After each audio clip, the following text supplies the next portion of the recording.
بسم اللہ الرحمن الرحیم۔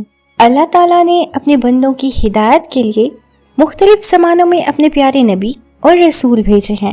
سب سے پہلے حضرت آدم علیہ السلام کو منصب نبوت سے سرفراز کیا اور آدم علیہ السلام نے اپنی اولاد کو اللہ کا فرمان پہنچایا۔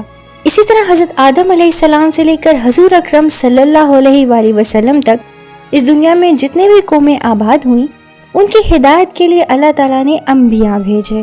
قرآن مجید میں اللہ تعالیٰ فرماتا ہے، کوئی بھی ایسی قوم نہیں جس میں کوئی ڈرانے والا رسول نہ آیا ہو۔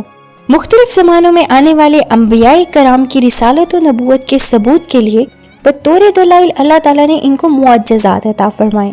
معجزات محمد صلی اللہ علیہ وآلہ وسلم میں ایسے حیرت انگیز واقعات شامل ہیں جو عام حالات میں وقوع پذیر نہیں ہوتے، اور یہ معجزات ان عظیم ہستیوں کے ذاتی کمال کا نتیجہ بھی نہیں ہوتے، بلکہ یہ اللہ تعالیٰ کی حکم اور مرضی سے ظہور میں آتے رہے ہیں۔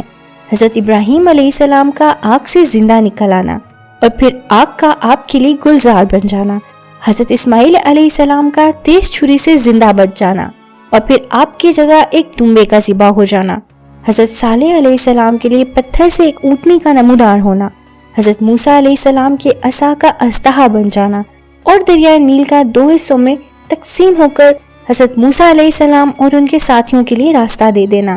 اس کے علاوہ حضرت عیسیٰ علیہ السلام کے ہاتھوں بیماروں، اندھوں اور اپاہجوں کی شفا اور مردوں کی زندگی، یہ سب معجزات ہی تھے۔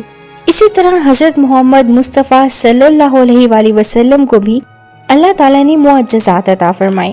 نبی اکرم صلی اللہ علیہ وآلہ وسلم کو دیے گئے معجزات کی تعداد ان سب معجزات سے کئی زیادہ ہے جو آپ سے قبل انبیاء کرام کو عنایت کیے گئے۔ معجزہ خالصتاً اللہ تعالیٰ کی قدرت کاملہ کا کرشمہ ہوتا ہے، اور نبی یا رسول نے کبھی کسی معجزے کو اپنی قوت و صلاحیت کا نتیجہ قرار نہیں دیا۔ یہ اللہ تعالیٰ ہی کی قادر مطلق ہستی ہے جو اپنے نبیوں اور رسولوں کے ہاتھوں معجزات رونما کراتی ہے۔ انبیاء اس وقت تک کوئی معجزہ دکھا نہیں سکتے جب تک اللہ تعالیٰ نہ چاہے۔ سورہ نجم میں ارشاد باری تعالیٰ ہے، وہ اپنی خواہش نفسانی سے کلام نہیں کرتا بلکہ وہی کہتا ہے جو خدا کی طرف سے کہا جاتا ہے۔ اگرچہ نبی یا رسول کا اصلی معجزہ اور اس کے من جانب اللہ ہونے کی کھلی نشانی خود اس کا سرتاپا وجود ہوتا ہے، مگر کچھ لوگ ایسے بھی ہوتے ہیں جن کو اس سے تسکین نہیں ہوتی اور وہ ایمان کے دائرے میں آنے کے لیے مادی اور محسوس نشانیوں کی طلبگار ہوتے ہیں، اور یہ نشانیاں قدرت کی طرف سے نبی کو معجزے کی صورت میں دی جاتی ہیں۔ مگر یہ حقیقت اپنی جگہ ہے کہ انبیاء کرام کے سچے اور کامل پیروکاروں نے کبھی ان سے کوئی معجزہ طلب نہیں کیا اور نہ اپنے ایمان کو کسی معجزے کے ظہور کی شرط سے وابستہ کیا۔ سرور کائنات صلی اللہ علیہ وآلہ وسلم کے معجزات کی تعداد اتنی زیادہ ہے کہ ان کا شمار کرنا انسان کے بس کی بات نہیں۔ نبی کریم صلی اللہ علیہ وآلہ وسلم پر جو قرآن نازل ہوا وہ ایک عظیم معجزہ ہے، اور اس سے بڑا کوئی اور معجزہ کیا ہو سکتا ہے کہ یہ قرآن پاک کا معجزہ قیامت تک قائم رہے گا۔ حضور اکرم صلی اللہ علیہ وآلہ وسلم کی معجزات کو دیکھ اور پڑھ کر ایمان میں اضافہ اور روح کو تازگی ملتی ہے۔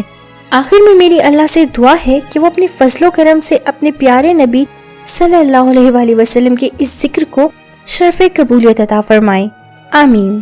جب حضور صلی اللہ علیہ وآلہ وسلم کی ولادت ہوئی تو غیب سے عجیب و غریب امور ظاہر ہوئے۔ حضور صلی اللہ علیہ وآلہ وسلم کی والدہ ماجدہ کا مکان ایسا روشن ہوا کہ اس روشنی میں حضرت آمنہ رضی اللہ تعالی عنہا کو شام کے محلات نظر آئے۔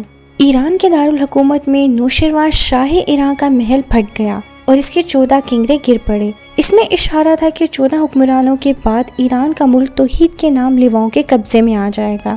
ایران کا سب سے بڑا اور مقدس آتش کدہ جس میں آگ 1000 برس سے روشن چلی آ رہی تھی، ایسا سرد پڑ گیا کہ ہر چند اس میں آگ جلانے کی کوشش کی جاتی تھی مگر آگ نہ جلتی تھی۔